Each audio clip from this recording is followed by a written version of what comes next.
Jadi Bapak Ibu untuk PMK 59 ini hanya merubah ya Bapak Ibu, bukan berarti PMK 231 tidak berlaku. PMK 231 masih berlaku, tetapi sebagian isinya itu berubah di PMK 59. Karena ada tuntutan zaman, kemajuan teknologi, nah ini kita perlu memberikan kepastian hukum berupa PMK nomor 59 tahun 2022.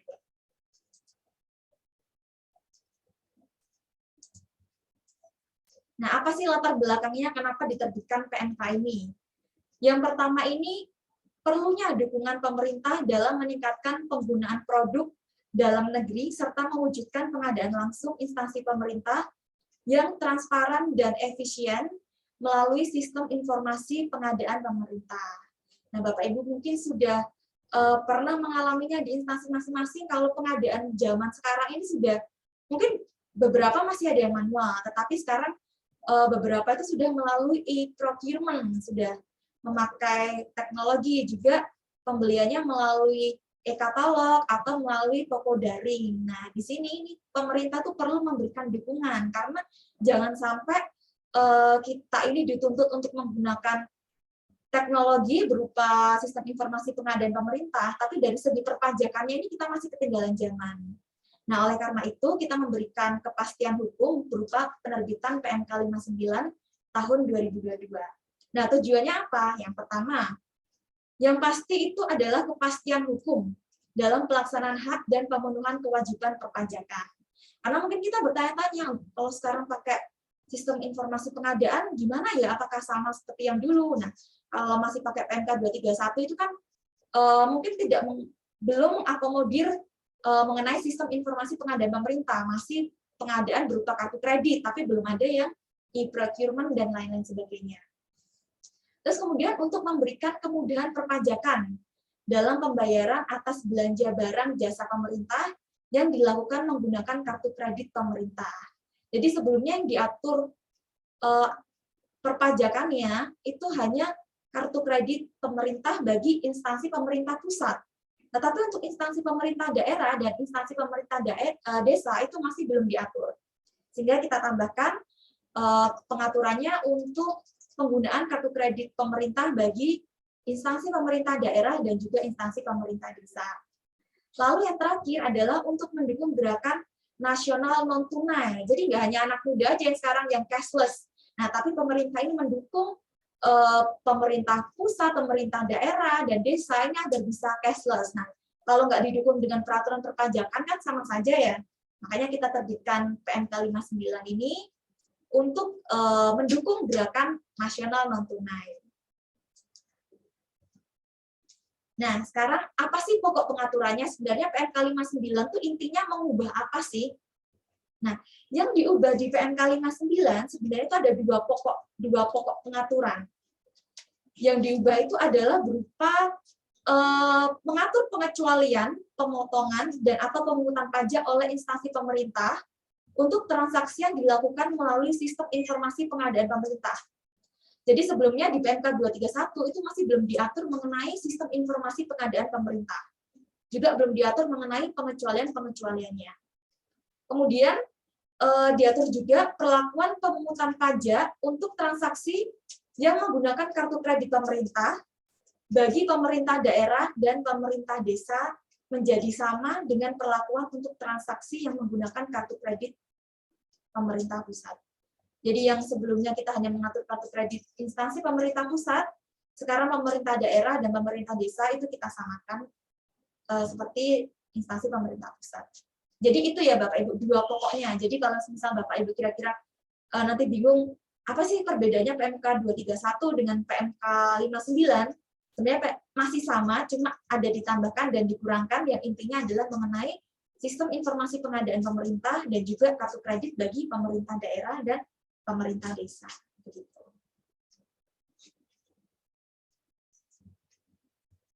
Nah, ini bisa dilihat di sini sistematika apa saja sih yang dirubah dari PMK 231.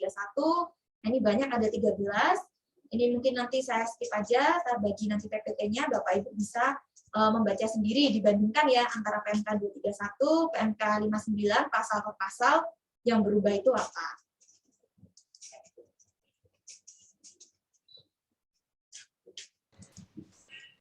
Oke, sekarang kita review kembali ya mengenai instansi pemerintah.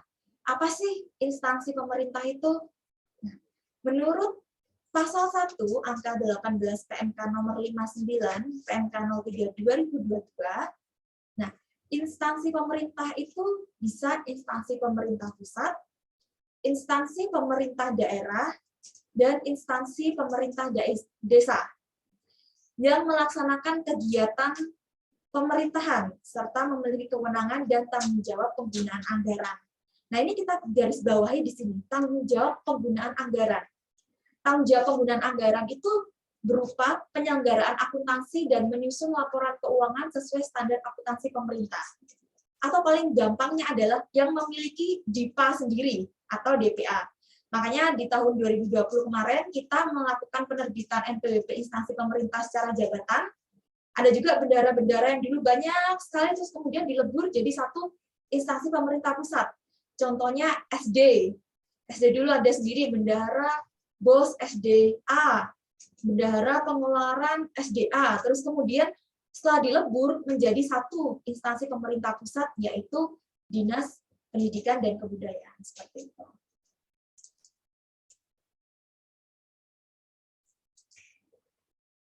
Nah, instansi pemerintah pusat ini memiliki kewajiban untuk mendaftarkan diri pada KPP atau KP2KP yang wilayah kerjanya meliputi tempat kedudukan instansi pemerintah menurut keadaan yang sebenarnya. Jika Bapak Ibu sekarang sudah memiliki NPWP instansi pemerintah, berarti tidak perlu mendaftarkan kembali. Nah, bagaimana kasusnya jika dinas Bapak Ibu itu ada pemekaran atau pemecahan? Ini sebagai contoh aja ya, misalnya Dinas Pendidikan, Kebudayaan,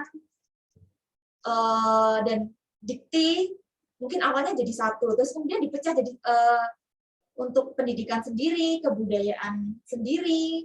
Nah, itu yang sebelumnya instansi pemerintah, NPWP instansi pemerintah jadi satu itu, kalau yang ada satu yang memisahkan diri, itu perlu melakukan pendaftaran NPWP lagi. Nah, untuk pendaftaran NPWP-nya itu dilakukan oleh kepala instansi pemerintah pusat, atau kepala instansi pemerintah daerah, dan atau kepala desa atau perangkat desa yang melaksanakan pengelolaan keuangan.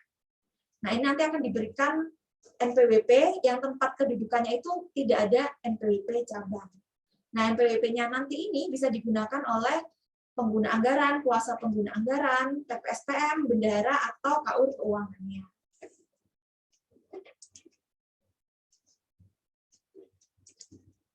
Nah, ini mungkin Bapak Ibu dulu yang tahun 2020 itu kita terbitkan secara jabatan.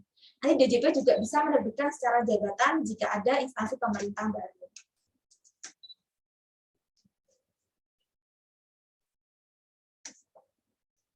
Nah, untuk instansi pemerintah, ternyata selain mereka menyelenggarakan fungsi pemerintahan, ada juga yang mereka instansi pemerintah itu tujuannya untuk mencari profit atau dia melakukan penyerahan barang kena pajak.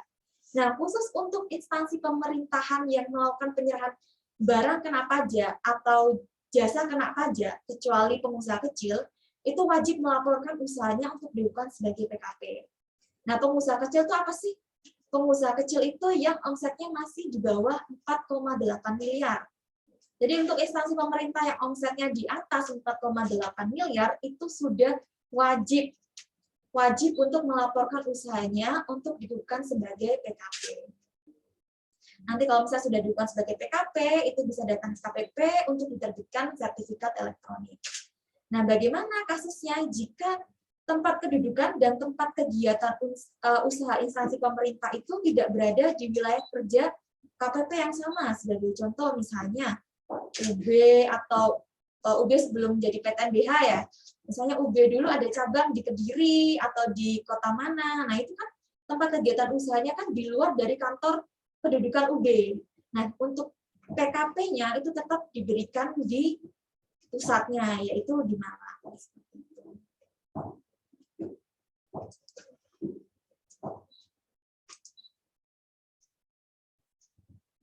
Nah, instansi pemerintah itu bisa mengajukan yang namanya permohonan lain atau penghapusan NPWP. Permohonan lain itu bisa berupa satu, perubahan data. Perubahan data jika terjadi ada perubahan penanggung jawab, perubahan alamat atau perubahan akta pendirian atau perubahan. Terus kemudian pemindahan tempat terdaftar, sebagai contoh misalnya dulu di Malang, di Blimbing, terus sekarang berubah ke daerah Klojen. Nah itu kan pasti ada perubahan tempat terdaftar dan juga administrasi perpajakannya. Nah itu instansi pemerintah bisa mengajukan pemindahan tempat terdaftar. Kemudian bagaimana jika instansi pemerintah itu sudah tidak beroperasi lagi? Itu bisa mengajukan yang namanya penetapan sebagai wajib pajak non-efektif. Selanjutnya, penghapusan NPWP atau pencabutan PKP. Nah, ini di likuidasi PMK 48 tahun 2017 tentang likuidasi entitas akuntansi pada kementerian lembaga. Nah, ini penghapusannya, syaratnya adalah 1, tidak beroperasi lagi. Kedua, itu pembubaran karena ada penggabungan.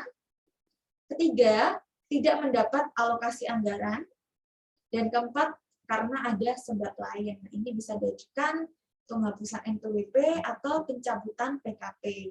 Misalnya UB itu kan sekarang sudah PTNBH, jadi bukan instansi pemerintah. Oleh karena itu, UB yang dulunya dilakukan sebagai PKP itu bisa melakukan pencabutan PKP karena untuk instansi pemerintahnya sudah bukan PKP, tetapi PTNBH-nya yang PKP. Dan nanti disampaikan oleh penanggung jawab proses likuidasi dan dilampiri dengan laporan keuangan juga.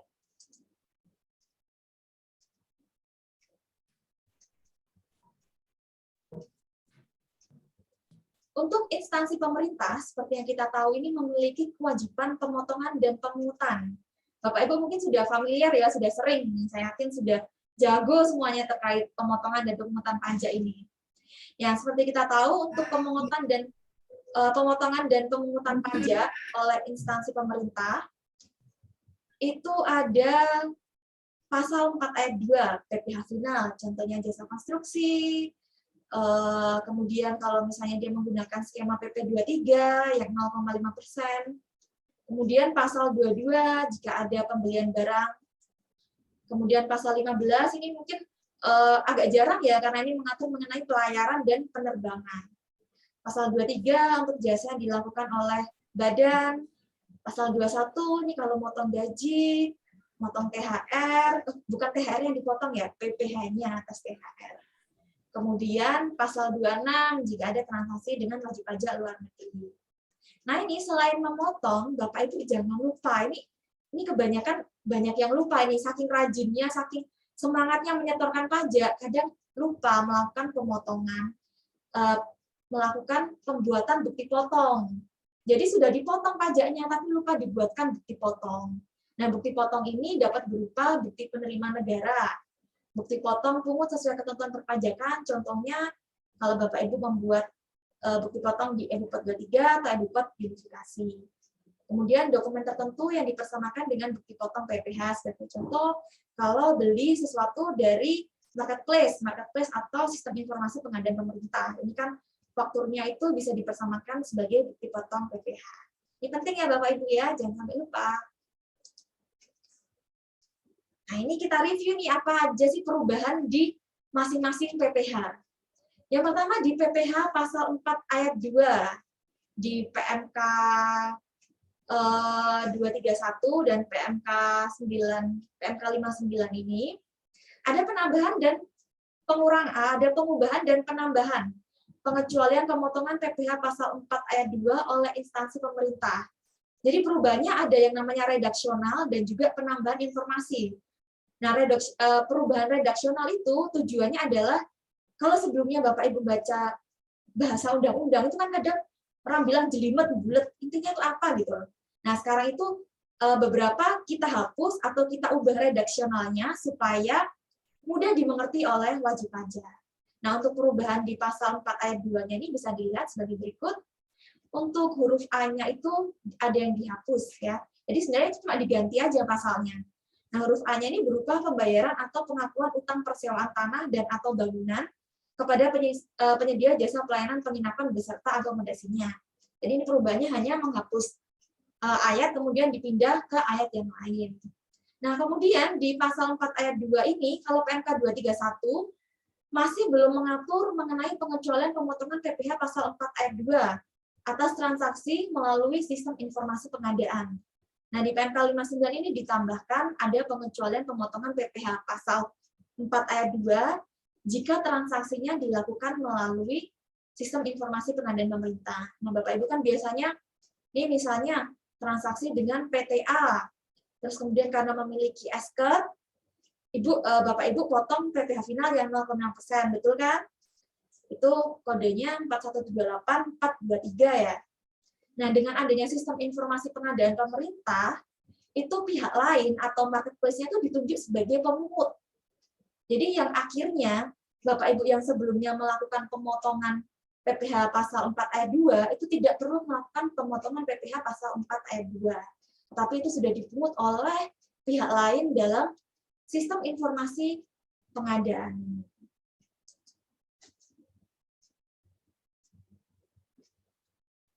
Untuk kewajiban perpajakan sehubungan dengan PPh pasal 4 ayat 2, ini instansi pemerintah wajib memotong atas penghasilan yang dibayarkan pada pihak lain atas perseroan tanah dan bangunan, pengalihan hak atas tanah dan bangunan, usaha jasa konstruksi, hadiah undian, dan pembelian barang jasa dari WP dengan peredaran bruto tertentu.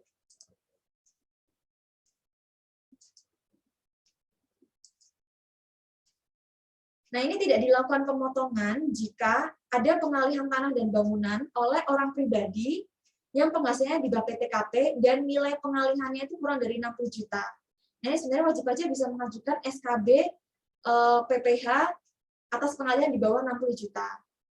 Kemudian jika OP atau badan itu melakukan BGS, BSG atau pemanfaatan BMN. BGS itu bangun guna serah, BSG itu bangun serah guna. Nah, kemudian OP atau badan yang bukan subjek pajak, ini tidak dilakukan pemotongan PPh 4 ayat 2. Kemudian ini tadi yang ditambahkan pasalnya cuma digeser aja. Ini ada pembayaran atas penggunaan jasa pelayanan penginapan serta akomodasinya. Tidak termasuk pembayaran atas persewaan tanah dan bangunan.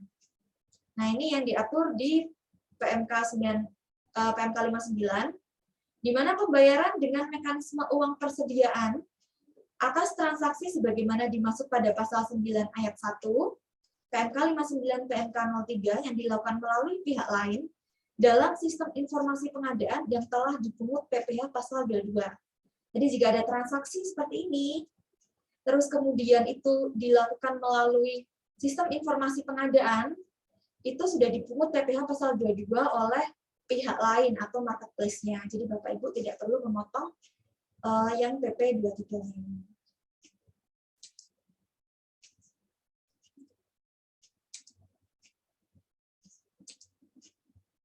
Ini review kembali aja, contohnya gimana misalnya PTX dan PTY. Jadi PTX sebenarnya menyewa gedung. PTX ini ya, menyewakan gedung kepada Dinas KLM. Nah, PTX ini selain menyewakan gedung, dari PTY ini juga menyediakan berupa keamanan kebersihan dan perbaikan, berupa 20 juta. Jadi kalau di total 720 juta.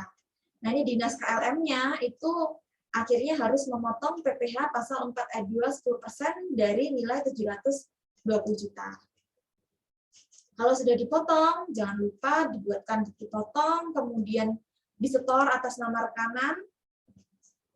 Nah, ini termasuk bangun guna serah, BGS untuk pembayaran berkala, penyerahan sebelum BGS berakhir, penyerahan saat BGS berakhir, dan pembayaran lain terkait BGS.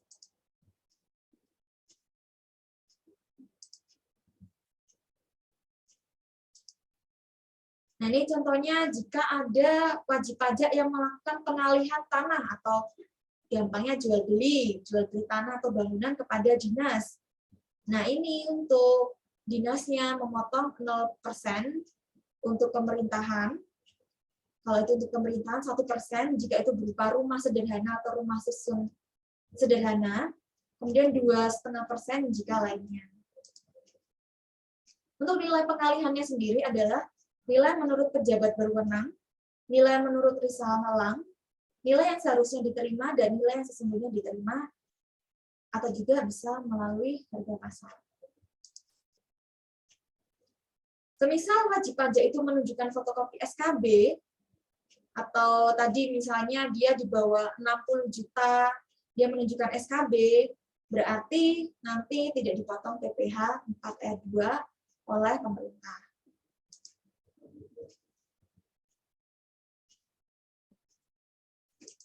Ini untuk transaksi konstruksi.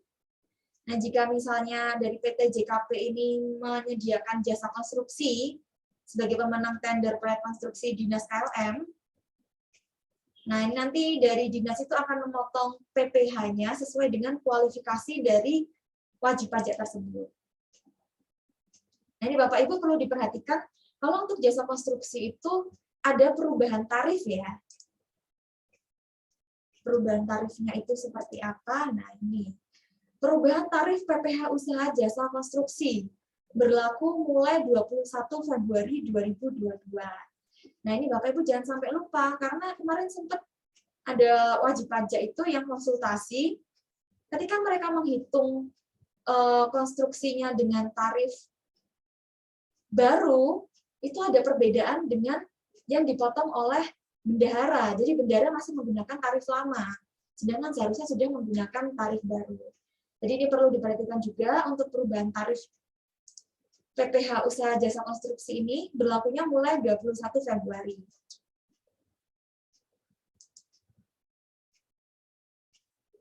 Ini misalnya Dinas Bapak Ibu ada acara, terus kemudian undiannya Harley Davidson. Ini misalnya saya menang nih. Nah, kalau saya menang, nanti Bapak Ibu motong 25% dari jumlah bruto hadiah undian.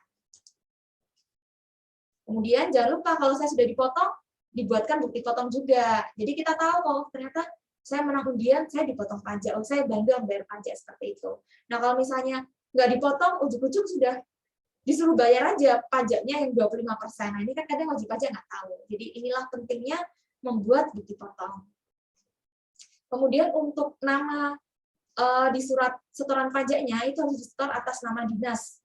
Jadi berbeda dengan yang tadi PPh 4R2, kalau untuk yang PP 23 yang 0,5%, itu kan disetor atas nama rekanan, bukan dinas. Tapi kalau untuk yang undian, itu disetor atas nama dinas.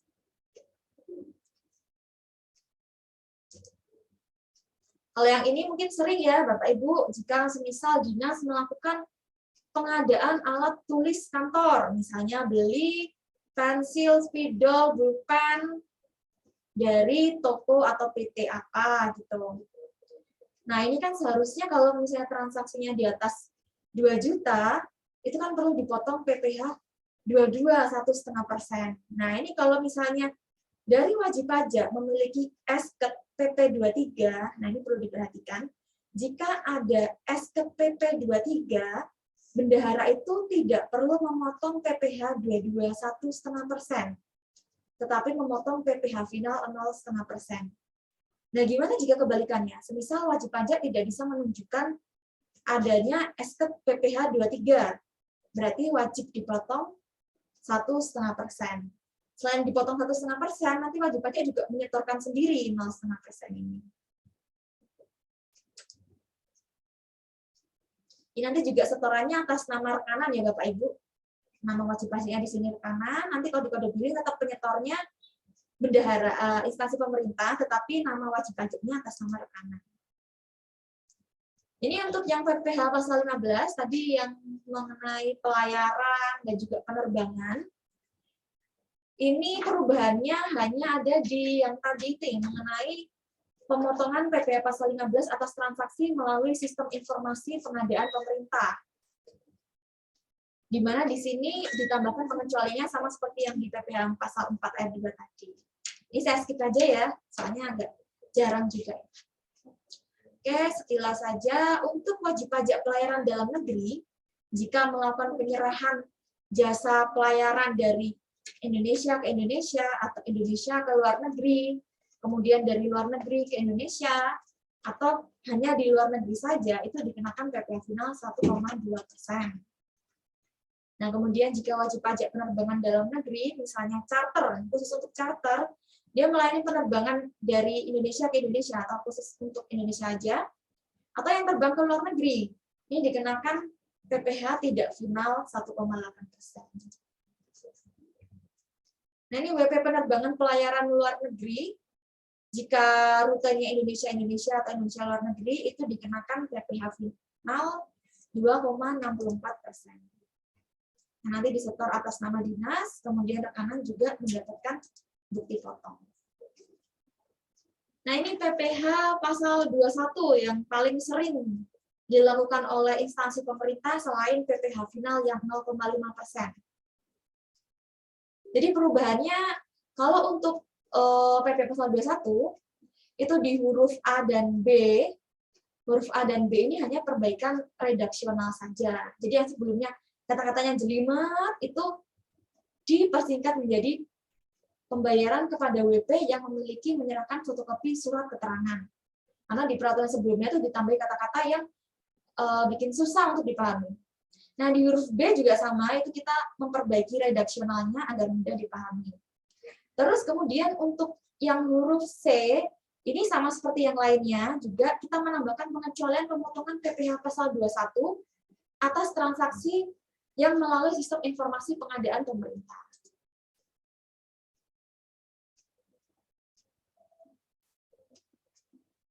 Nah, ini kita review kembali kalau untuk PPh 21 perhitungannya. Untuk PNS, ini PNS kalau semisal tetap teratur, perhitungannya seperti ini ya Bapak Ibu. Kalau tidak tetap, tidak teratur, ini ada misalnya uang makan, honorarium. Kemudian jika ada rata dan gaji ke-13, nah ini ada perhitungannya seperti ini.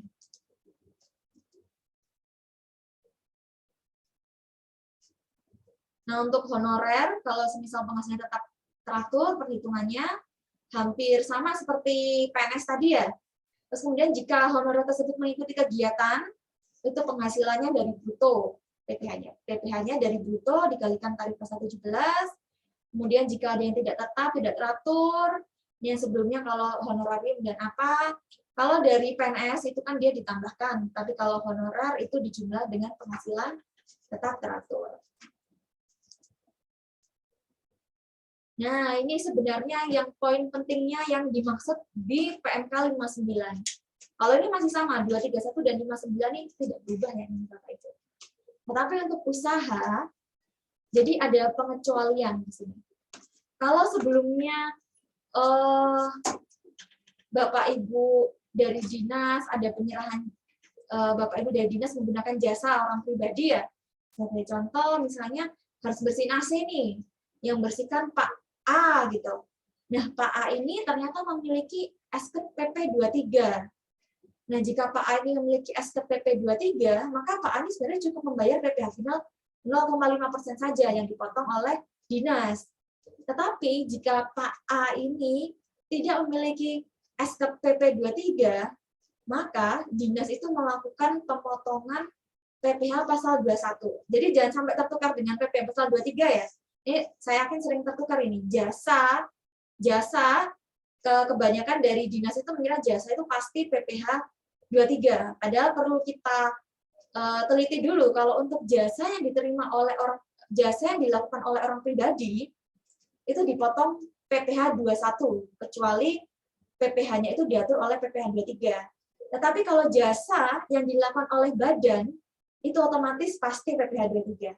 Jadi ini perbedaannya adalah jasa yang dilakukan oleh orang pribadi itu dikenakan PPh 21. Kalau misalnya tidak ada SK PP 23 berarti dipotong perhitungannya seperti ini. Nah, bagaimana jika wajib pajak tersebut memiliki SKB? SKB ini berbeda dengan SKP ya. Misalnya ada SKB pemotong PPh output, ini berarti tidak dipotong PPh. Nah, gimana jika Pak A tidak memiliki NPWP? Masih sama ya peraturannya. Ini naik 20%. Berarti nanti untuk bukti pemotongannya itu bisa menggunakan NIK. Ini juga perlu digarisbawahi, 1721A2 itu harus dibuat paling lambat 31 Januari. Nah, ini jangan sampai lupa. Kemudian bukti potong final paling lambat akhir bulan pembayaran. Oke, tadi untuk yang PPh pasal 21, kemudian sekarang untuk PPh pasal 22. Nah, ini PPh pasal 22 salah satu yang banyak dan sering juga di dinas dan instansi pemerintah. Nah, ini untuk perubahannya yang huruf B, itu pembayaran atas pembelian barang dilakukan dengan menggunakan kartu kredit pemerintah. Kalau sebelumnya hanya diatur kartu kredit pemerintah untuk instansi pemerintah pusat, itu sekarang diatur untuk kartu kredit pemerintah, instansi pemerintah daerah, dan instansi pemerintah desa. Kemudian yang di huruf D, itu sebelumnya itu di PMK 231 hanya mengatur pembelian barang dengan dana BOS. Jadi pembelian barang dengan dana BOS itu dikecualikan dari pemungutan PPh pasal 22. Nah, tapi dengan adanya PMK 59 itu ditambahkan dari BOS PAUD. Jadi untuk anak usia dini ya. Jadi yang sebelumnya hanya anak sekolah SD, SMP, SMA, sekarang PAUD juga mendapatkan bantuan operasional juga. Nah, ini harus dikecualikan dari pemotongan PPh pasal 22. Nah, kemudian yang untuk huruf F dan G ini sama, ini hanya redaksional saja, yang tadi surat keterangan sama SKB. Kemudian untuk huruf H, ini kita mengatur bagaimana jika Bapak Ibu Dinas atau instansi pemerintah itu melakukan pembelian barang dari sistem informasi pengadaan, di mana biasanya mengut PP pasal 22 jika nilainya di atas 2 juta. Nah, tetapi dengan adanya PMK 59 ini, kalau Bapak Ibu belinya melalui sistem informasi pengadaan, misalnya e-procurement atau e-katalog, e-purchasing, toko daring, nah itu Bapak Ibu tidak perlu memungut PPh pasal 22 lagi, tetapi dipungut oleh pihak lain. Pihak lainnya tadi siapa? Ya, marketplace-nya itu.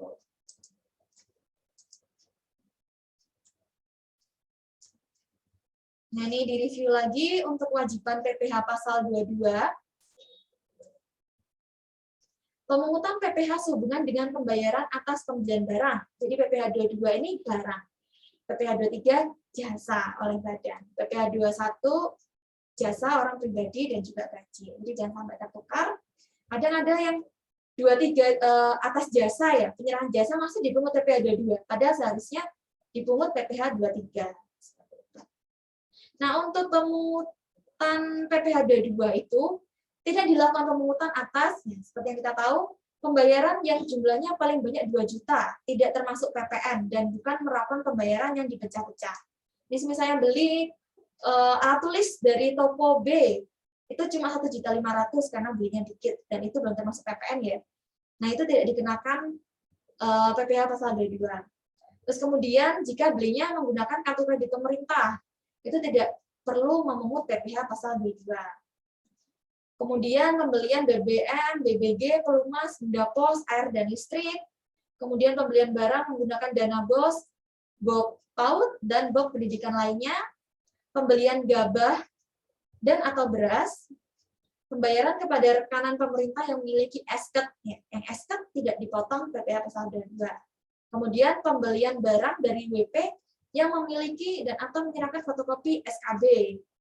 Kemudian pembayaran dengan mekanisme uang persediaan yang dilakukan melalui atas pembelian barang yang dilakukan melalui pihak lain dalam sistem informasi pengadaan yang telah dipungut PPh pasal 22. Oke, next kita lanjut ke PPh pasal 23. Nah, ini mungkin kita nafas dulu ya Bapak Ibu ya. Tadi sudah bahas apa PPh pasal 4 ayat 2, PPh 22, PPh 21 itu lumayan banyak ya, dan sebenarnya yang ditambahkan juga lumayan, tetapi pada intinya itu hampir semua yang diatur itu adalah yang melalui SIPP. Jadi nanti kalau misalnya Bapak Ibu yang sering menggunakan e-procurement atau pembelian melalui e-katalog, nah ini perlu diperhatikan ya untuk pemungutannya itu. Oke, sudah cukup ya tarik nafasnya. Kita lanjut ke PPh pasal 23. Nah, ini untuk PPh pasal 23 itu ada perubahan untuk huruf F. Jadi sebenarnya dihapus karena di huruf F ini dikecualikan dari pemotongan PPh pasal 23 oleh instansi pemerintah atas imbalan sehubungan dengan jasa yang telah dipotong PPh sebagaimana dimaksud pada pasal 21. Jadi yang sudah dipotong PPh 21 itu tidak dipotong PPh 23. Ya pasti tidak dipotong gitu ya Bapak Ibu. Oleh karena itu, karena pasal ini agak rancu, jadi kita hapus saja. Kalau sudah tidak dipotong PPh 21, pasti dipotong PPh 23. Kalau sudah dipotong PPh 21, pasti tidak dipotong PPh 23 seperti itu. Kemudian huruf G itu sama redaksionalnya. Kemudian untuk huruf H ini pengecualian pemotongan PPh pasal 23 oleh instansi pemerintah atas penghasilan yang dibayarkan oleh rekanan pemerintah dengan mekanisme uang persediaan atas sewa dan penghasilan lain sehubungan dengan penggunaan harta atau penggunaan jasa yang dilakukan melalui pihak lain. Jadi lagi-lagi ini melalui sistem informasi pengadaan. Jadi ini sistem informasi pengadaan ini banyak banget ya. Jadi dia nggak cuma barang dan jasa, tapi juga melalui bisa sewa. Bapak Ibu bisa sewa juga.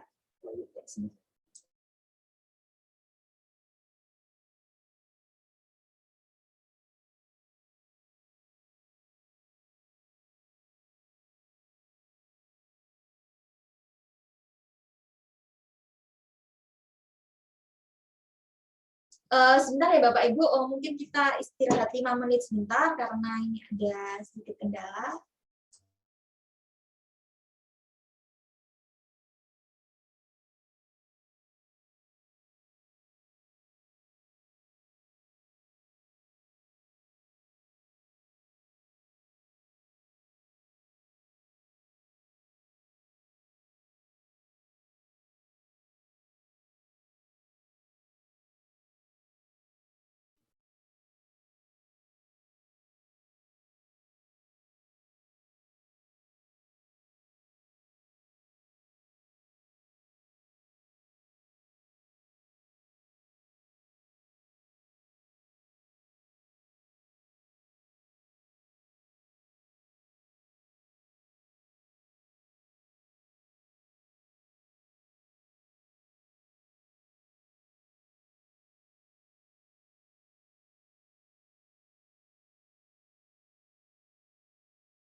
Baik Bapak Ibu, mohon maaf atas kendalanya pada pagi hari ini. Jadi tadi ada urusan yang nggak bisa ditunda. Oke, kita lanjutkan. Tadi saya sampai yang huruf H ya, penghasilan. Jadi marketplace ini, sistem informasi pengadaan ini tidak hanya menjual barang saja, tapi kita bisa mendapatkan jasa dan juga sewa. Nah ini kalau semisal pengadaan jasa dan sewa itu melalui sistem informasi pengadaan, itu dia sudah dipungut PPh pasal 22 oleh pihak lain. Jadi Bapak Ibu tidak perlu memungut PPh pasal 23 seperti itu.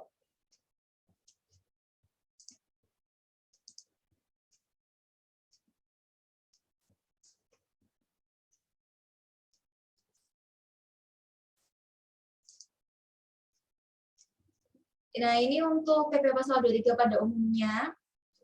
Bisa dikenal PPh pasal 23 kalau saya dulu dia jadi dosen Burodiah saja ya. Bunga, royalti, hadiah, jasa. Nah, itu PPh pasal 23 itu. Nah, ini kalau semisal memiliki NPWP itu tarifnya 15%. Kalau misalnya tidak memiliki NPWP itu tarifnya 30%. Jadi 100% lebih besar ya.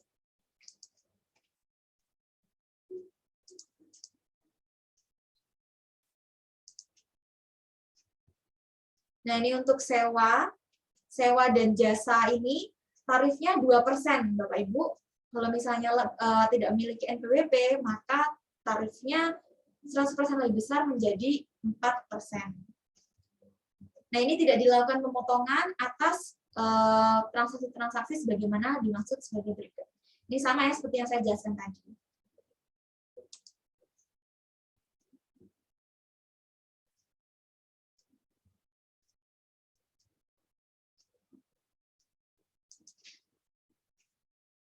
Sekarang kita bahas mengenai PPh pasal 26. PPh pasal 26 itu adalah penghasilan yang dibayarkan kepada wajib pajak luar negeri selain bentuk usaha tetap. Nah, ini pembayarannya itu bisa berupa bunga, bisa royalti, sewa, atau imbalan sehubungan dengan jasa, atau hadiah dan penghargaan. Contohnya kalau universitas biasanya mengundang profesor dari luar negeri, atau pembayaran atas jasa penelitian yang dari luar negeri. Nah, ini tarifnya 20%. Semisal wajib pajak luar negeri itu bisa menunjukkan P3B, perjanjian penghindaran pajak berganda, itu nanti pemotongannya mengikuti perjanjian P3B. Tetapi kalau semisal tidak bisa menunjukkan P3B, berarti nanti menggunakan tarif 20% ini.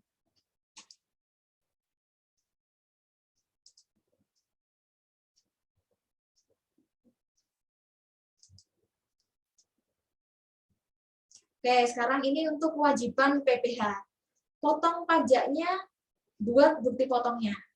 Jadi pertama kita potong pajaknya, dari pajak yang kita potong itu, kita buatkan bukti potong. Dari bukti potong itu nanti akan muncul berapa sih PPh yang terutang untuk per setiap jenis setoran pajak.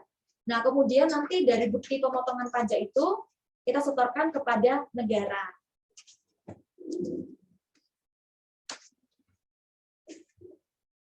Selanjutnya kita akan membahas mengenai PPN dan PPNBM. Nah, ini di PMK 59 itu juga diatur bahwa ada penambahan pengecualian pemungutan PPN dan PPNBM oleh instansi pemerintah. Jadi di huruf B itu sama seperti yang tadi. Jadi yang awalnya kartu kredit pemerintah itu hanya diakui instansi pemerintah pusat, sekarang atas belanja instansi pemerintah daerah dan pemerintah desa itu juga tidak dipungut PPN. Kemudian sebelumnya pembayaran atas penyerahan bahan bakar minyak dan bahan bakar bukan minyak oleh Pertamina Persero. Nah, kalau sebelumnya itu kan hanya Pertamina Perseronya saja. Tapi sekarang kita tambahkan anak perusahaan PT Pertamina, yaitu Pertamina Patraniaga, PT Kilang Pertamina Internasional, dan PT Almusa Petrofin. Selanjutnya untuk huruf H, itu sama juga, jika semisal ada pembelian barang atau barang dan jasa menggunakan uang persediaan, dan itu melalui SIPP, itu tidak dipungut oleh PPN, karena sudah dipungut oleh pihak lain.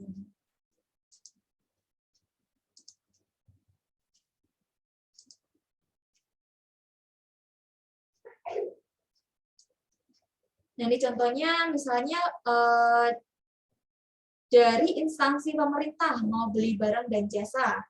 Kemudian dari PKP Rekanan ketika menyerahkan barang dan jasa itu membuat faktur pajak. Selain faktur pajak, itu juga membuat tagihan. Nah, ketika pembayarannya itu, instansi pemerintah itu akan membayar dikurangi dari nilai PPN dan PPh. Ini berarti untuk transaksi yang bukan dari sistem informasi pengadaan, tetapi untuk transaksi biasa, misalnya Bapak Ibu ada pembelian tapi yang langsung ke PKP Rekanan.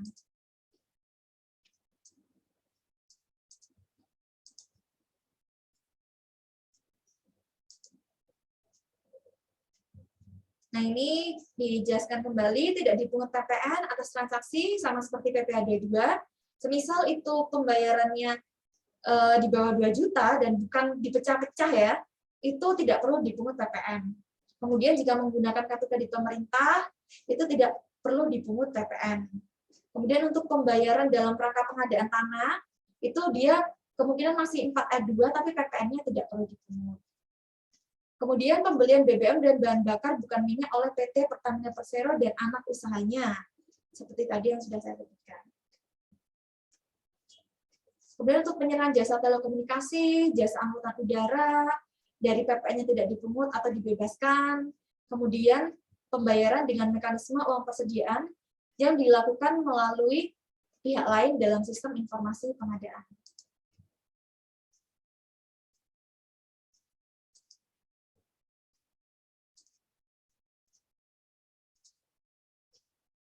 Untuk kewajiban PPN, jadi di Undang-Undang PPH itu disebutkan bahwa pada dasarnya pemerintah itu adalah unit tertentu dari badan pemerintah yang memenuhi kriteria sebagai bukan subjek pajak dalam negeri. Itu termasuk BLU dan BLUD, misalnya rumah sakit, puskesmas, kemudian universitas negeri, sekolah negeri, itu merupakan BLU dan BLUD. Jadi atas penyerahan jasa yang disediakan oleh pemerintah, dalam rangka menjalankan pemerintahan itu secara umum tidak dikenai PPN. Misalnya kita sekolah, itu kan walaupun kita bayar sekolah, itu tidak dipungut PPN, karena itu merupakan jasa yang disediakan oleh pemerintah. Nah, ini ada syaratnya. Jasa sehubungan dengan kegiatan pelayanan yang hanya dapat dilakukan oleh pemerintah sesuai kewenangannya berdasarkan peraturan perundang-undangan. Dan jasa tersebut tidak dapat disediakan oleh bentuk usaha lain. Nah, semisal instansi pemerintah tersebut melakukan penyerahan jasa, selain jasa sebagaimana dimaksud atas penyerahan jasa tersebut, itu harus dikenai PPN. Misalnya dari universitas, selain menyerahkan jasa pendidikan, tapi juga ada usaha sewa, misalnya sewa gedung atau apa. Nah, itu kan berarti di luar dari jasa pelayanan pemerintahan secara umum. Nah, itu harus dikenai PPN. Nah, ini alurnya sama seperti tadi ya. Jika misalnya PKP instansi pemerintah itu menjual atau menyerahkan barang kena pajak atau jasa kena pajak kepada pembeli atau pengguna jasa. Nah, ini. PKP instansi pemerintah yang melakukan penyerahan BKP dan JKP wajib memungut PPN. Jadi kalau misalnya tadi beli wajib memungut PPN. Jual juga tetap wajib memungut PPN. Nah, itu kalau untuk instansi pemerintah. Nah, kalau tadi beli itu kita dapat faktur pajak, nah kalau sekarang instansi pemerintah itu menjual, maka instansi pemerintah tersebut yang membuat faktur pajak. Nah, kemudian pajak masukan tidak dapat dikreditkan bagi PKP instansi pemerintah yang menyediakan jasa dalam rangka menjalankan pemerintahan secara umum, kecuali menjalankan pola pengelolaan keuangan BLU atau BLU daerah. Nah, semisal ada jasa yang sebagai jasa pendidikan, itu kan PN-nya tidak dapat dikreditkan, kecuali menjalankan pola pengelolaan keuangan BLU atau BLUD. Pajak masukan yang dapat dikreditkan hanya untuk transaksi yang memiliki hubungan langsung dengan kegiatan usaha PKP instansi pemerintah. Jadi, semisal usahanya di sini adalah sewa gedung, maka PM yang dapat dimasukkan adalah PM yang sehubungan dengan sewa gedung. Termasuk jasa dalam menjalankan pemerintah secara umum, pemberian IMB, SIUP, NPWP, KTP, paten, merek, hak cipta, visa, akta kelahiran, dan nikah. Jadi ini gampangnya Bapak Ibu kalau untuk tahu jasa yang termasuk pemerintahan secara umum. Jadi semisal Bapak Ibu nih datang ke KPP, Mbak membuat NPWP, terus kemudian kan nggak ada biaya Bapak Ibu ya, tidak ada PPN juga. Oleh karena itu nanti KPP juga ketika beli kartu NPWP atas PM-nya itu tidak bisa dikreditkan juga. Ini sama ya seperti akta kelahiran, nikah ini kan tidak ada biayanya ya. Nah, sekarang untuk batas pelaporan dan pembayaran. Ini dibagi menjadi 3 ya. 1, instansi pemerintah pusat dan daerah, instansi pemerintah daerah, kemudian yang PKP instansi pemerintah daerah. Ini masing-masing ada PPN dan PPh-nya. Untuk pemerintah pusat dan daerah, jika melakukan belanja menggunakan mekanisme uang persediaan, dan kemudian memungut PPN dan PPh, atas PPN dan PPh tersebut wajib disetorkan maksimal 7 hari setelah pembayaran. Jadi semisal kwitansinya tanggal 10, berarti 7 hari setelah kita pembayaran atas pembelian barang, itu PPN dan PPh-nya kita setorkan. Nah, bagaimana jika menggunakan LS? LS ini mekanisme uang langsung, di mana pencairannya melalui SP2D. Nah, kalau Bapak Ibu menggunakan SP2D, itu sudah otomatis dari KPPN pasti langsung dipotongkan pajaknya. Kemudian untuk pemerintah desa, ini pemerintah desa ini lebih lama 3 hari, jadi 10 hari, tanggal 10 bulan berikutnya. Kemudian untuk PKP instansi pemerintah, kita persamakan sama seperti PKP lainnya, PKP non-instansi pemerintah itu juga batas waktu pembayaran itu paling lama akhir bulan berikutnya. Ini adalah paling lama ya Bapak Ibu, jadi sebenarnya awal nggak masalah, nggak ada yang larang. Jadi paling lama itu akhir bulan berikutnya, kalau lebih 1 hari itu sudah terhitung telat.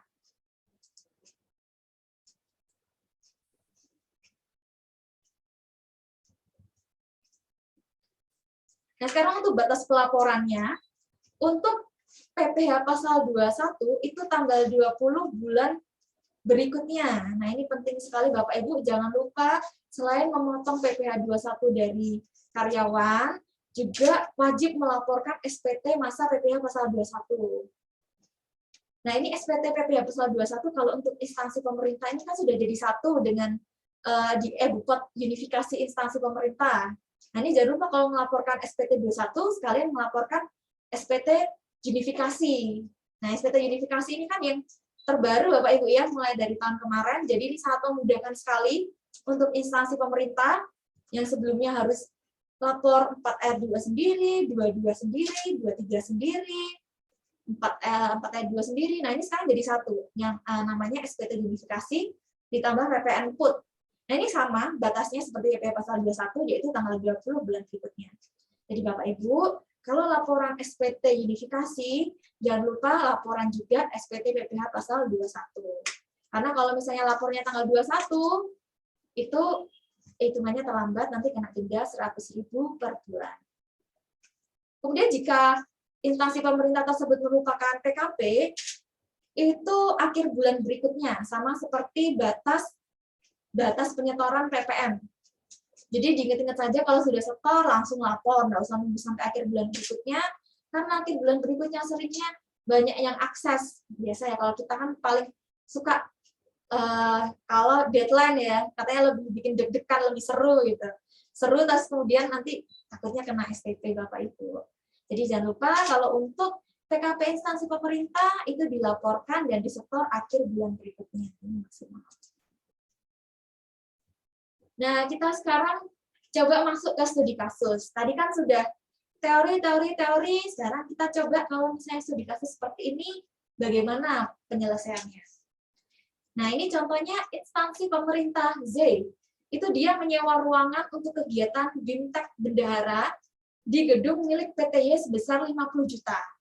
Jadi sewa ruangan 50 juta, nah kemudian pemesanannya itu dilakukan melalui marketplace X. Nah, ini berarti melalui sistem informasi pengadaan. Kalau digarisbawahi, ini melalui sistem informasi pengadaan.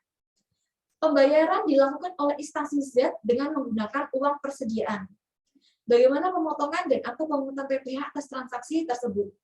Nah, atas transaksi tersebut itu dikecualikan dari pemotongan PPh pasal 4 ayat 2.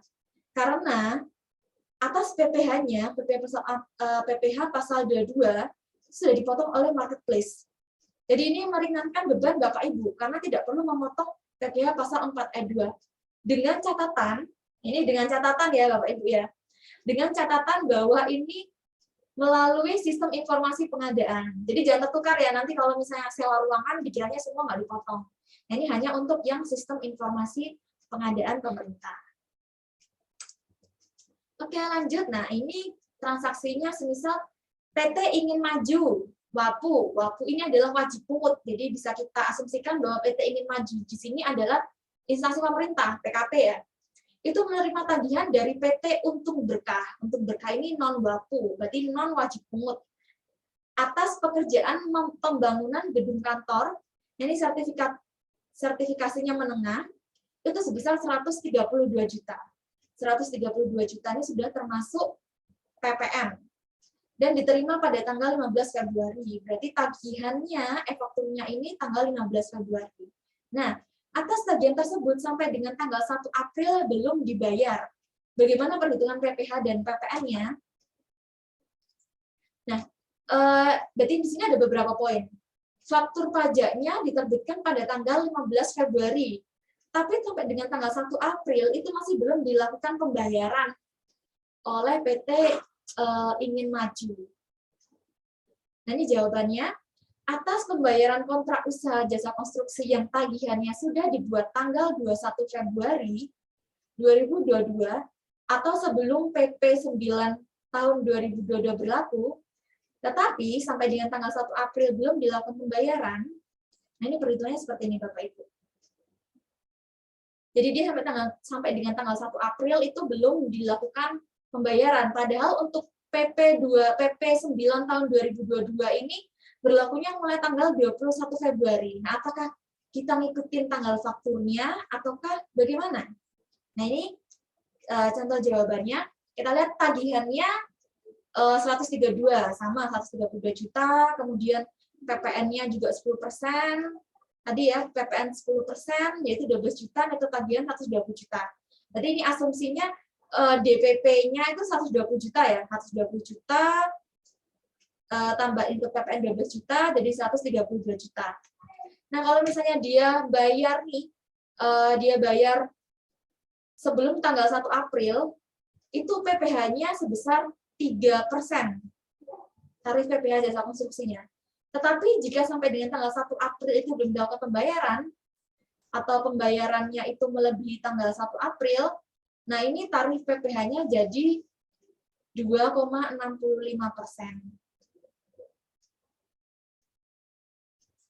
Nah, ini tagihannya dibayarkan jadinya nilainya segini Bapak Ibu. Jadi mungkin Bapak Ibu yang sering ada jasa konstruksi itu mungkin nanti jadi perhatikan untuk studi kasus yang ini. Kemudian, ya ini instansi pemerintah Provinsi Jawa Barat melakukan pembelian alat tulis kantor senilai 10 juta. 10 jutanya ini belum termasuk PPN dari Tuan Bintang. Nah, ini berarti bisa kita asumsikan Tuan Bintang ini non PKP ya kemungkinan ini ya. Kemudian penyerahannya alat tulis senilai 10 juta. Nah, gimana pemotongan dan pemungutan PPh-nya? Jika Tuan Bintang tidak menyerahkan atau tidak menyerahkan. Jadi ini skenario-nya ada dua. Tuan Bintang punya SK PP 23 atau Tuan Bintang tidak punya SK PP 23. Nah, ini jawabannya adalah jika Tuan Bintang itu menyerahkan SK PP 23, maka pemerintah Provinsi Jawa Barat memotong PPh pasal 4 ayat 2. Jadi 4 ayat 2 final yang dipotong oleh bendahara itu sebesar 0,5%. Tetapi jika Tuan Bintang ini tidak menyerahkan SK atau tidak memiliki, maka instansi pemerintah Jawa Barat itu memungut PPh pasal 22 sebesar 1,5%. 1,5% ditambah nanti Tuan Bintang juga wajib menyetorkan 0,5%. Gitu. Kemudian ini untuk sewa kapal, mungkin kita next saja ya, sewa kapal. Nah, ini untuk PPh pasal 21, instansi pemerintah U itu memesan jasa perbaikan pendingin ruangan kepada Tuan V. Itu sebesar 1 juta. Nah, pemesanannya itu dilakukan melalui marketplace W. Jadi ini Tuan V ini gabung marketplace W, kemudian melakukan perbaikan pendingin ruangan. Dan pembayarannya itu menggunakan uang persediaan. Bagaimana pemotongan dan atau pemungutan PPh atas transaksi tersebut? Nah, ini jawabannya dikecualikan dari pemotongan PPh pasal 21. Kenapa dikecualikan? Karena itu dilakukan melalui marketplace B yang tergabung dalam sistem informasi pengadaan. Jadi kata kuncinya adalah semua yang diserahkan atau diadakan melalui sistem informasi pengadaan itu bendahara atau instansi pemerintah itu tidak perlu melakukan pemotongan PPh pasal 21, 22, 23 dan sebagainya. Karena nanti oleh marketplace B itu akan dipungut PPh pasal 22. Selanjutnya, bagaimana jika instansi pemerintah X membeli printer kepada Tuan Y sebesar 1 juta? Pemesanan printer tersebut dilakukan melalui marketplace Z yang tergabung dalam sistem informasi pengadaan. Pembayaran dilakukan oleh instansi X dengan menggunakan uang persediaan. Bagaimana pemotongan dan atau pemungutan PPh atas transaksi tersebut? Yang pertama itu dikecualikan dari pemungutan PPh pasal 22 oleh instansi pemerintah. Kenapa dikecualikan dari pemungutan PPh pasal 22 oleh instansi pemerintah? Ini karena tadi Bapak Ibu ya, dilakukan melalui sistem informasi pengadaan.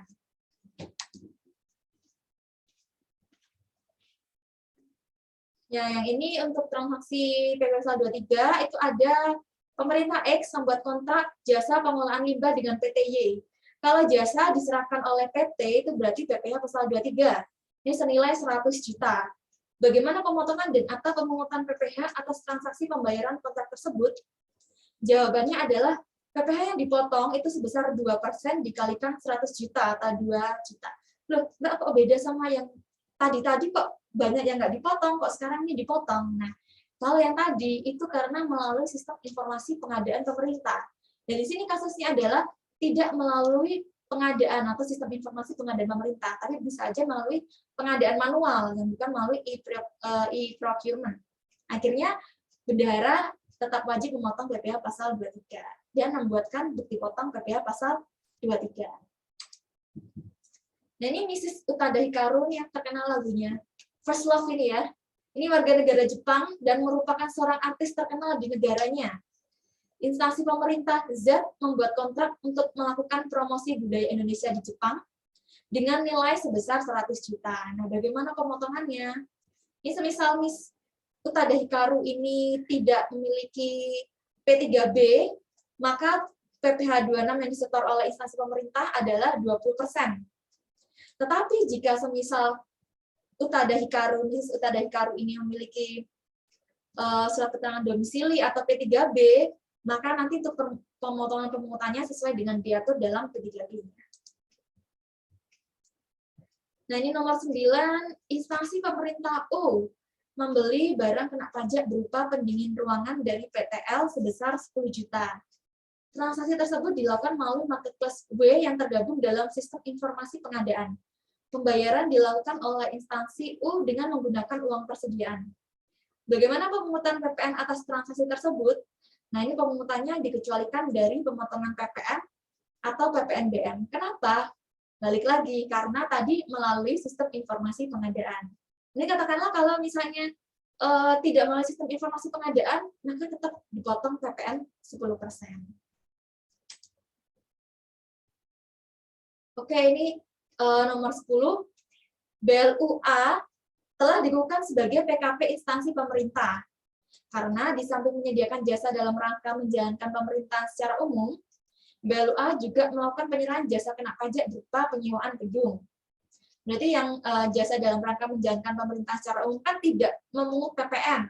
Atas PPN-nya juga tidak bisa dikreditkan. Nah, ini bagaimana jika dia memiliki usaha atau penyerahan jasa kena pajak lainnya yang bukan merupakan fungsi pemerintahan secara umum. Nah, ini masa pajak Maret, BLUZ ini membayar pajak masukan sehubungan dengan penyerahan JKP 100 juta dengan nilai pajak keluaran 500 juta. Berapa PPN yang harus disetorkan kas negara untuk masa pajak Maret 2022? Nah, ini jawabannya PPN yang disetorkan ke kas negara oleh BLUA adalah perhitungan PPN itu adalah pajak keluaran kurangi pajak masukan. Nah, di sini mendapatkan pajak keluaran sebesar 500 juta, maka pajak masukannya 100 juta. Nah, ini berhubungan dengan usaha semua. Nah, karena itu bisa dikreditkan, sehingga PPN yang disetor itu bukan senilai 500 juta, tetapi 400 juta. Nah, dalam hal pajak masukan yang berkaitan dengan penyewaan gedung diketahui hanya 25%, maka BLUA dapat mengkreditkan pajak masukan tersebut sebesar 25%.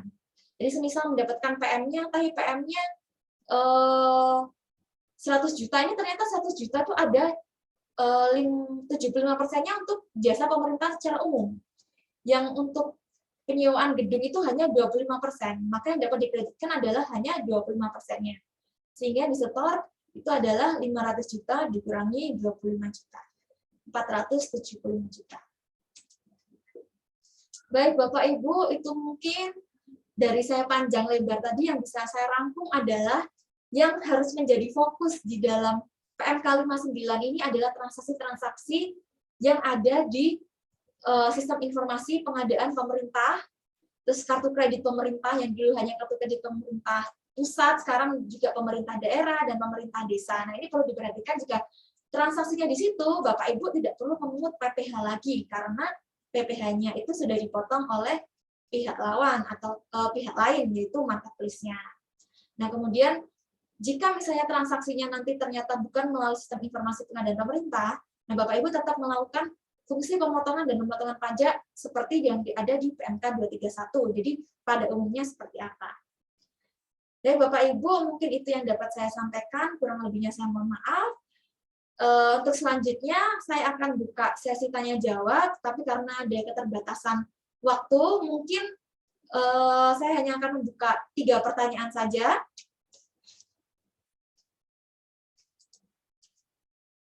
Jadi monggo yang ingin bertanya bisa raise hand. Kami akan buka pertanyaan hanya untuk 3 orang saja hari ini. Jadi ini yang sudah raise hand ada PKM Kendal Kerep Rusbar, kemudian Ibu Neni dari Polinema. Satu lagi. Oke, kalau gitu kita mulai dari PKPM Kendal Kerep terlebih dahulu ya. Terima kasih. Yang satunya dicek. Perkenalkan saya Sharon, Bunda Pembantu. Di sini yang mau saya tanyakan 2 poin. Yang pertama tentang untuk pesanan yang akan kita itu menyerahkan SKB. SKB ini bentuknya seperti apa ya? Karena kalau untuk saat ini kami belum pernah menerima SKB dari rekan kami untuk hal tersebut. Yang kedua, disebutkan bahwa melakukan pemungutan pajak di sini benar harus memberikan bukti potong. Nah, bukti potong di sini apakah diwakili dengan bukti bayar yang kita transaksikan di bank, atau kita harus membuat lagi atau mengisi formulir dari bukti potong tersebut.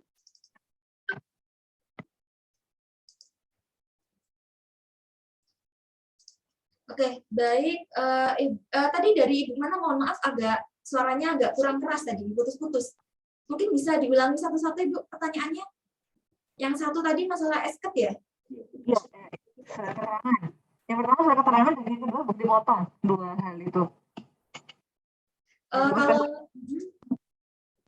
Jadi untuk yang bukti potong itu, apakah kita harus membuat form terpisah atau cukup diwakili dengan bukti bayar pajak yang kita dapat dari bank?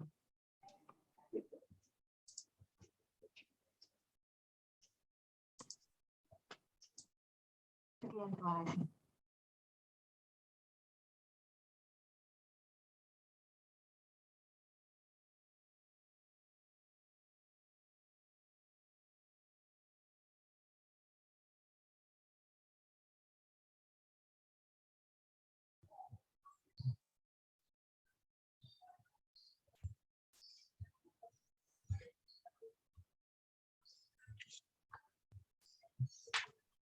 Baik, Bapak Ibu, untuk esket itu sebenarnya sekarang kalau dulu itu kan pengajukannya manual ke kantor pajak, tetapi sekarang itu sudah bisa diajukan melalui DJP online. Jadi untuk formatnya itu kita emang menggunakan format tersendiri Bapak Ibu ya. Jadi ketika wajib pajak itu bisa memanfaatkan fasilitas yang PPh 0,5% itu akan otomatis terdownload esketnya. Nah, itu nanti ketika Bapak Ibu ada wajib pajak yang menunjukkan esket, itu sebenarnya tetap dibuatkan bukti potong. Tetap dibuatkan bukti potong, karena di e-Bupet unifikasi instansi pemerintah, jika tidak dilakukan pemotongan pajak, itu tetap dilakukan pembuatan bukti potong, tetapi PPh-nya 0. Karena ketika nanti kita masukkan nomor esketnya, itu otomatis pasti PPh-nya 0. Jadi kenapa nanti Bapak Ibu perlu meminta nomor esketnya? Karena nomor esketnya tersebut itu perlu divalidasi dalam sistem. Jadi tetap dibuatkan bukti potong, tetapi dengan PPh 0%. Gitu. Jadi semisal nanti wajib pajak ternyata menyerahkannya abal-abal atau apa mungkin ya misalnya, itu pasti akan ketahuan di sistem. Karena di sistem kita pasti tidak akan mengenali kalau nomornya itu bukan nomor yang dikeluarkan oleh DJP.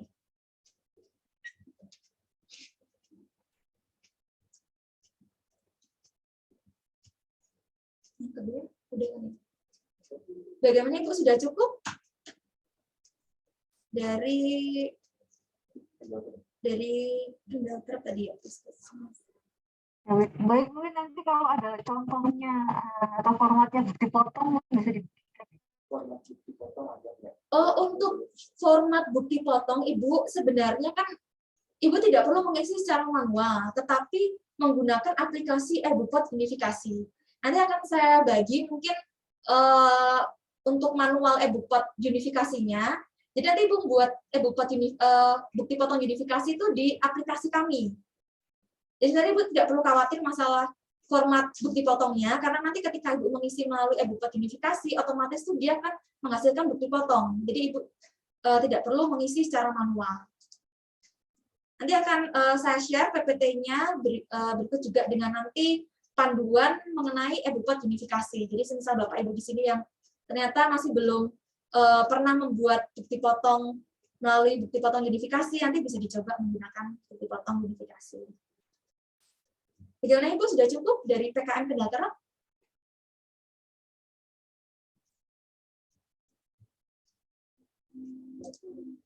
Oke, kita lanjut ke Ibu Deni dari Polenema. Silakan Ibu.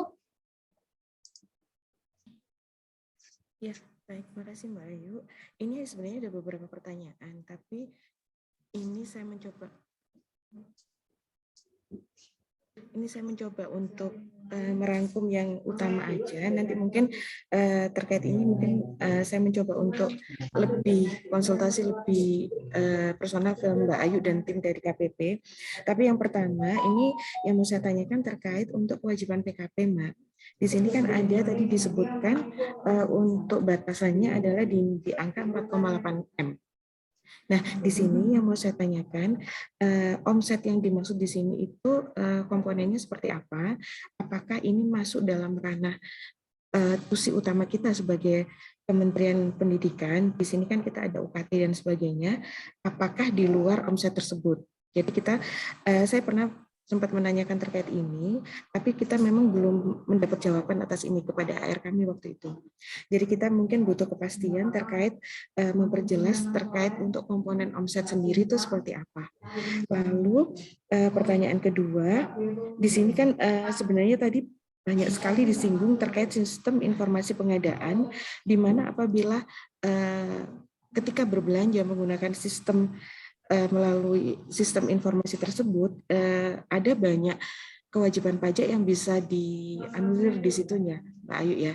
Nah di sini kita mungkin butuh detail sebenarnya pengertian atas sistem informasi pengadaan itu seperti apa, karena di sini kita sempat juga mendengar, tapi masih istilahnya belum detail terkait apa saja sih yang masuk dalam sistem informasi pengadaan itu, marketplace yang seperti apa, terus jenis, apakah ada memang sistem tersendiri terkait itu. Lalu yang ketiga di sini mungkin fokus ke PPh 26 Mbak Ayu. Di sini kan tadi disebutkan terkait untuk penerapan pengenaan pajak di situ kan 20% kalau dia tidak memiliki surat yang mendukung, mungkin yang kita sering mendengar itu terkait P3B mungkin ya, perjanjian penghindaran pajak berganda. Nah di sini mungkin kita sebagai instansi semenjak adanya pandemi ini kan kita sering menggunakan media Zoom. Nah di sini apakah aplikasi ini juga masuk dalam ranah yang P3B ini, karena ketika kita akan membebaskan di angka 20%, kita tidak punya dasar yang jelas mengenai apakah Zoom ini juga masuk dalam ranah P3B tersebut. Jadi kita ketika akan, kalau kita bertransaksi dengan luar, ini kan kita mungkin kita bisa meminta kepada pihak-pihak tersebut untuk menyediakan surat tersebut, surat keterangan yang istilahnya untuk kita bisa menyesuaikan pajak yang diterima oleh yang bersangkutan. Nah, kita tidak punya dasar untuk pengenaan Zoom itu sendiri, jadi kita selama ini tetap mengenakan di angka 20% itu, Mbak Ayu. Lalu yang terakhir, ini mungkin yang menjadi fenomena yang terjadi beberapa waktu terakhir ini kan kita sempat bingung juga. Kita mendapatkan yang pertama waktu itu saya menerima info dari beberapa satker terkait pengenaan ketika di e-billing kita itu kan NPWP-nya menggunakan untuk PPN itu menggunakan NPWP bendahara. Nah di sini waktu itu karena kita belum mendapat sosialisasi dari teman-teman di AR kita di pajak, jadi otomatis waktu di awal Mei kita masih menggunakan NPWP rekanan yang bersangkutan untuk PPN-nya. Nah waktu kemarin kalau nggak salah di minggu kemarin kita baru menerima surat dari KPP terkait untuk pengenaan NPWP bendahara dalam mengisi PPN. Nah, di sini yang ingin kami tanyakan, apakah dari rekanan sendiri sudah terinfo terkait ini, karena kita tidak tahu terkait pengenaan NPWP bendahara ini nanti impact-nya baik ke Satker dan juga ke rekanan itu seperti apa? Istilahnya apakah ada kewajiban-kewajiban rekanan atau kewajiban Satker yang harus dipenuhi dengan adanya penerapan tersebut? Seperti itu. Ya, terima kasih. Sekian, Mbak Ayu. Baik, terima kasih Bu Neni untuk pertanyaannya. Pertanyaan yang pertama tadi mengenai kewajiban batasan 4,8 M ini apakah hanya jasa di luar fungsi pendidikan atau termasuk pendidikan ya? Iya, Bu Neni, benar. ya? Iya. Jadi kalau saya baca ini kalau sudah PKP di sini omset yang dimasuk omset itu ada omset kotor. Jadi bisa dibilang termasuk pendidikan. Oh, termasuk pendidikan juga ya berarti Termasuk ya? pendidikan itu wajib dibuka sebagai PKP. Karena apalagi sekarang untuk jasa pendidikan itu bukan jasa yang tidak kena pajak, tetapi jasa yang mendapatkan fasilitas dibebaskan. Kalau sekarang sesuai dengan Undang-Undang Harmonisasi Peraturan Perpajakan, jasa pendidikan itu merupakan jasa yang dibebaskan dari pemungutan pajak, jadi dapat fasilitas. Oleh karena itu berarti nanti untuk perhitungan omsetnya itu pasti termasuk jasa pendidikannya. Cuma nanti untuk pembuatan fakturnya menggunakan faktur yang dibebaskan seperti itu. Kemudian untuk sistem informasi pengadaan, ini kebetulan saya juga bukan orang pengadaan Ibu ya, karena saya baca aja. Cuma dari yang saya dapat dari internet atau apa sistem informasi pengadaan ini misalnya e-katalog atau e-purchasing. Jadi yang e-procurement ya kita bisa membeli dari marketplace karena mungkin Bapak Ibu bisa cari mungkin websitenya toko daring LKPP. Nah di situ muncul banyak ya, ada Shopee, ada Tokopedia juga, kemudian mitranya juga banyak. Nah itu merupakan yang dimaksud dengan sistem informasi pengadaan pemerintah atau melalui LKPP juga. Kemudian pertanyaan yang ketiga untuk PPh pasal 26 ini bagaimana kalau untuk kasus Zoom, saya yakin sekali untuk Zoom ini biasanya dia sudah memiliki syarat dan ketentuan terkait pemotongan pajak. Karena Zoom ini kan besar ya, dari DJP itu kemungkinan sudah menentukan bagaimana cara pemotongan dan pemungutan pajaknya. Apabila di dalam syarat dan ketentuan dari Zoom tersebut itu sudah mencakup harga yang diberikan sudah termasuk pajak yang dipotong oleh pemerintah Indonesia, berarti tidak perlu memotong PPh pasal 26 atau PPN. Nah, jadi itu perlu dibaca kembali untuk syarat dan ketentuannya, bagian perpajakannya seperti apa. Nah, ini terakhir pengenaan terkait e-billing PPN. Nah, ini kan masih menggunakan NPWP bendahara. Di awal Mei masih ada yang NPWP rekanan. Jadi seharusnya per 1 Mei itu sudah menggunakan NPWP bendahara ya. Kalau dulu kan masih menggunakan NPWP rekanan. Nah, ini kebetulan memang kita belum ada sosialisasi, cuma dari pihak AR itu sudah menerbitkan surat itu ke setiap wajib pajak yang PKP bahwa sekarang penyetorannya itu bukan atas nama bendahara. Jadi atas nama bukan atas nama rekanan tapi atas nama bendahara. Jadi kemungkinan mungkin kalau misalnya ada yang salah setor atau salah apa itu diajukan pemindah bukuan seperti itu. Jadi mungkin impact-nya hanya lebih ke kalau misalnya sudah terlanjur disetor, itu bisa diajukan pemindah bukuan. Mungkin itu Ibu Neni, ada yang ingin ditambahkan atau ditanggapi? Iya, Mbak Ayu terkait untuk yang Zoom ini, karena kan kita Satker itu ketika bertransaksi kan kita menggunakan mayoritas menggunakan kan kredit card ya untuk pembayaran karena dia kan online. Nah mungkin apakah di diri atau di KPP mungkin bisa membantu kita terkait untuk dasar kita untuk kita bisa istilahnya tidak menerapkan yang 20% itu, apakah mungkin kita bisa dibantu ada link atau mungkin di situ ada kalau misalnya kita ada daftar perusahaan-perusahaan yang masuk dalam kelompok tersebut gitu Mbak Ayu.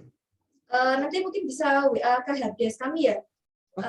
Ini jadi nanti kita kasih daftar-daftarnya. Nanti biar dari pihak petugas di helpdesk biar yang mencari informasinya. Oke, ini Mbak yang terkait untuk PPN nih Mbak, karena kan kebetulan ini kita juga baru tahu ya, apakah mungkin ada istilahnya apa ya, istilahnya pemakluman dulu. Kalau kita melakukan semua pemindah bukuan di sini, ini kan juga kita butuh effort sendiri ya untuk karena kan kita memang terkait ini kita belum ada sosialisasi, belum ada pemberitahuan. Nah kita memang baru tahunya benar-benar minggu kemarin, bahkan minggu ini kalau nggak salah hari Selasa mungkin. Nah kita memang baru terinfo terkait itu. Nah sedangkan kita proses berjalan dari awal Mei itu sampai ini kan sudah banyak yang terkait untuk PPN. Nah kita apakah terkait ini ada pemakluman istilahnya mungkin untuk periode Mei ini kita tidak perlu melakukan PBK karena ketika PBK pun di sini banyak juga rekanan yang istilahnya belum terinfo terkait ini, jadi mereka juga tidak tahu. Makanya kapan hari saya sempat menanyakan ke AR apakah terkait ini untuk faktur dan sebagainya. Kalau faktur kan memang berjalan seperti biasanya tetap diterbitkan oleh rekanan, tapi NPWP-nya. Nah di sini beberapa rekanan juga menanyakan ke kita terkait aturan. Nah kita mungkin terkait aturan secara resminya ada, tapi mereka memang terkait untuk SOP-nya nanti seperti apa itu memang ada pertanyaan di situ. Nah kalau dengan adanya PBK ini kan juga akhirnya baik Satker dan juga rekanan akan ada apa ya Mbak ya, maksudnya kita harus ini kan waktu untuk melakukan hal ini gitu loh. Padahal kan kita memang sebenarnya di sini benar-benar ketidaktahuan dan kita pun saya belum berani menerapkan waktu itu ke tim karena sampai pada saat itu belum ada istilahnya pemberitahuan resmi dari KPP. Nah, kita baru menerapkan itu ketika kebetulan kita kan juga memakai aplikasi Sakti di situ. Di aplikasi Sakti tersebut itu ketika kita mencetak untuk SSP yang dari aplikasi tersebut itu secara otomatis sudah memakai NPWP Bendara. Nah setelah itu baru saya mencoba komunikasi dengan AR kami dan ternyata diinfokan seperti itu dan baru diperjelas dengan adanya surat kemarin yang hari Selasa itu baru nyampe ke kita. Seperti itu Mbak Ayu. Mungkin ini sebagai istilahnya kita mungkin saya yakin di Satker lain juga akan merasakan yang sama karena kita kalau pemindah bukuan juga akan membutuhkan waktu terkait ini karena transaksinya sudah lumayan banyak sekali ya dimulai per Mei ini gitu. Mungkin ini bisa jadi wacana ke KPP Malang Utara juga mungkin istilahnya untuk Satker diberi kelonggaran atas ini pemakluman lah istilahnya.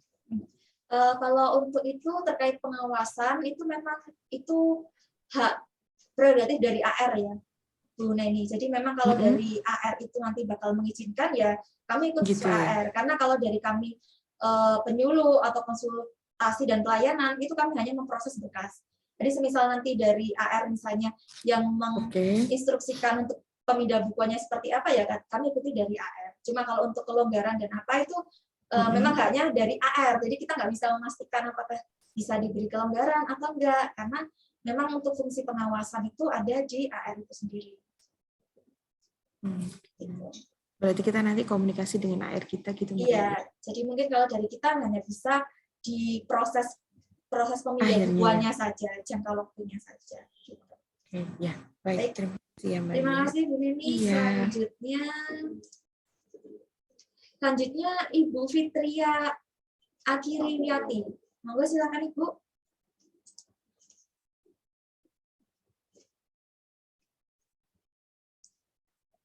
Oh ini pertanyaannya di chat ya, saya bacakan aja.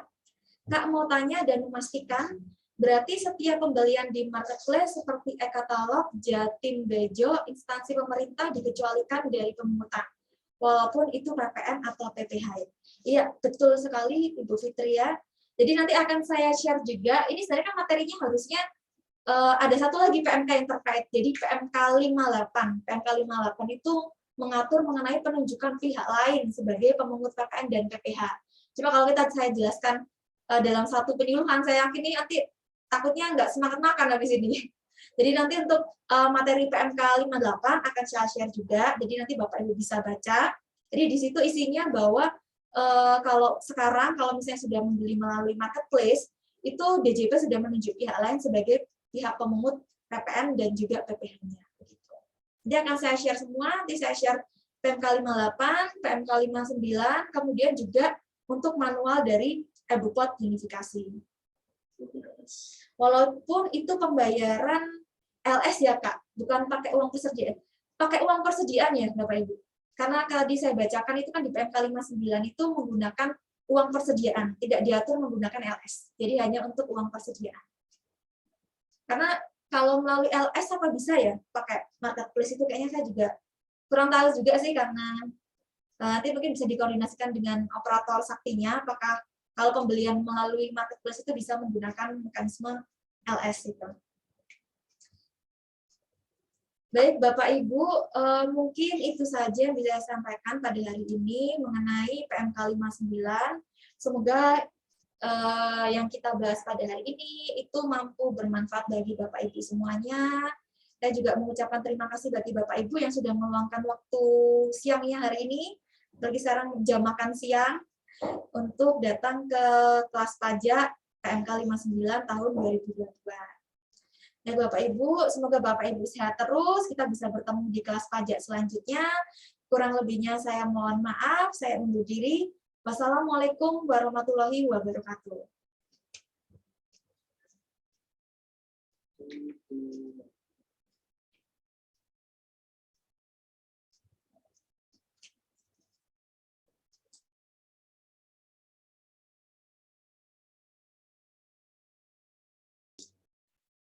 Untuk materi nanti akan saya share di grup WA ya Bapak Ibu. Jangan lupa nanti mengisi pretest, post-test, presensi, dan juga kuesioner dari kami. Bapak Ibu yang ingin live dari room Zoom, kami persilakan. Terima kasih.